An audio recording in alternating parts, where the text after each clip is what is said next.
शुभ विवाह का मंगल साया है। घूम घूम के सखियां नाचे, माथे की बिंदिया चमके। आज खुशी में रंगे साज, हर दिल बोले साई। सच्चो सत्तरा रोहित साई, रोहन साई, दीपक साई के शुभ विवाह का मंगल साया है।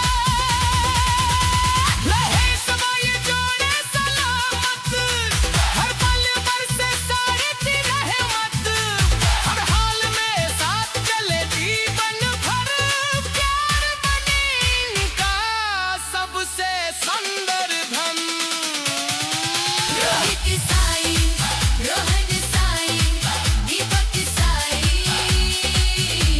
ये शुभ विवाह का मंगल साया है।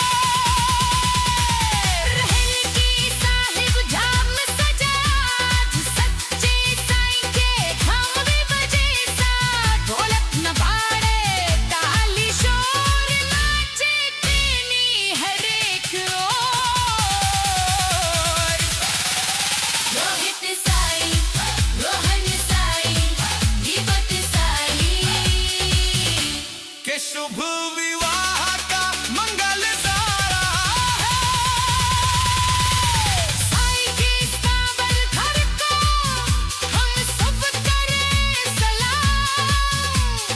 प्रेम और भक्ति से रोशन हर एक सुबह शाम। दुआ यही हर पल रहे, बढ़ती रहे ये शान। बासु हशमत की अर्जी सुन लो, रखना सदा मेहरबान। रोहित साई, रोहन साई, दीपक साई के शुभ